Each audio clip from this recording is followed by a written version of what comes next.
Bonsoir à tous, merci de nous retrouver sur TV Sud pour votre journal local du Gard. Et c'est aujourd'hui qu'a débuté la 29e campagne d'hiver des Restos du Cœur. En 2012, le Gard comptait quelques 12 400 bénéficiaires, un chiffre en hausse de 10 à 15% cette année, une augmentation due notamment aux inscriptions de plus en plus nombreuses de personnes âgées, d'étudiants ou de familles monoparentales. Julie a 26 ans et fait partie des nouveaux bénéficiaires des Restos du Cœur. Une décision qui s'est imposée à cette maman qui perçoit 800 € par mois et vit seule avec 2 enfants de 2 et 7 ans. Je suis sans emploi parce que j'ai pas de moyen de garde pour mon fils et donc du coup j'arrivais plus à acheter l'alimentation pour mes enfants. J'avais un peu peur de venir mais en fait ça se passe très très bien. Un cap qu'a franchi Élise il y a 2 ans. Cette maman de 3 enfants et son mari sont au RSA et dépendent en grande partie de l'aide alimentaire des Restos du Cœur. Des fois on fait pas de courses du tout dans le mois, on vit que de ça. Donc je sais pas comment on ferait sans les Restos du Cœur. Une situation que le nouveau président gardois croyait comme Coluche éphémère mais qui perdure. Pour cette 29e campagne d'hiver, il compte déjà une augmentation de 10 à 15% des bénéficiaires. Nous avons de plus en plus de personnes âgées, de femmes accompagnées d'enfants, donc une famille monoparentale le plus souvent, et des jeunes en recherche d'emploi et des étudiants aussi. Une augmentation des bénéficiaires à laquelle s'ajoute cette année une baisse des aides européennes. L'Union européenne donnant à peu près la même chose que l'année dernière, mais sur 26 pays dans l'Union européenne, alors qu'avant ils en donnaient à peu près que sur la moitié, ce qui fait que nous allons avoir une baisse de 10% de l'aide. Nous allons être obligés d'aller voir de plus en plus faire des collectes, faire des ramasses, aller voir les agriculteurs. Lancée aujourd'hui, la campagne d'hiver va durer jusqu'en mars 2014. L'an passé, les 740 bénévoles gardois ont distribué 1 180 000 repas.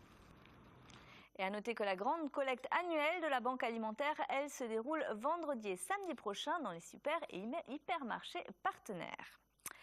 Le parvis du site université Hoche à Nîmes porte désormais le nom de Gaston Doumergue. Sous la Troisième République, ce gardois d'Aigues-Vives a été député, ministre, sénateur et enfin président de la République de 1924 à 1931. Un parvis sur lequel ont été conservés et rénovés les 2 pavillons d'accueil de l'ancien hospice qui vont servir à la vie étudiante locale.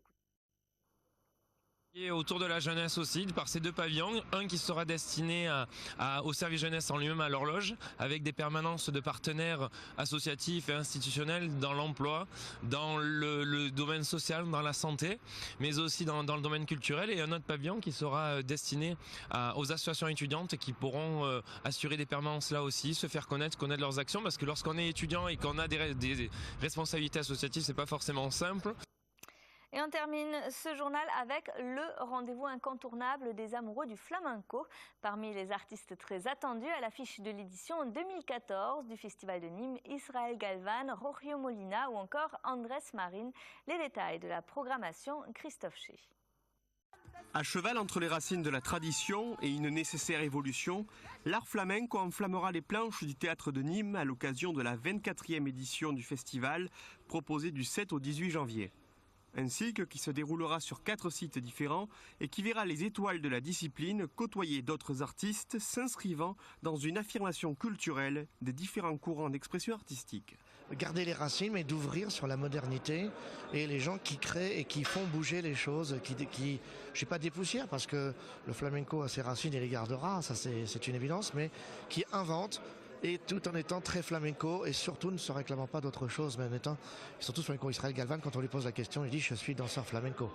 Habitué de la scène nîmoise, Israël Galvan proposera son dernier spectacle évoquant le génocide des Gitans, alors que notre danseur vedette, Andrés Marín, rendra hommage au poète Antonin Artaud. Un mélange des styles répondant aux aspirations de modernité du baile flamenco sur une scène conventionnée pour la danse contemporaine. Moi, ce qui m'intéresse justement, c'est qu'on aille toujours un peu plus loin, qu'on propose d'autres choses, qu'on bouscule les traditions. Le public a besoin de découvrir des choses, mais il n'est pas toujours en capacité de le faire.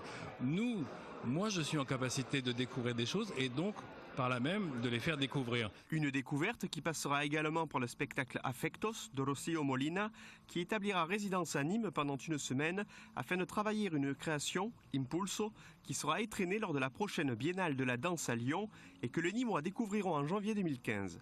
Une première pour le festival. Je suis très impatient d'assister à une répétition, de voir ou d'être d'assister à son processus de travail. Je suis extrêmement impatient et très curieux. Une curiosité qui fera se presser certainement la foule des grands soirs aux portes du théâtre Bernadette Lafont. Outre les conférences, expositions, festival off et concerts acoustiques, les salles ont l'an passé quasiment affiché complet à chaque représentation. Le festival de flamenco de Nîmes, c'est donc du 7 au 18 janvier prochain au théâtre Bernadette Lafont.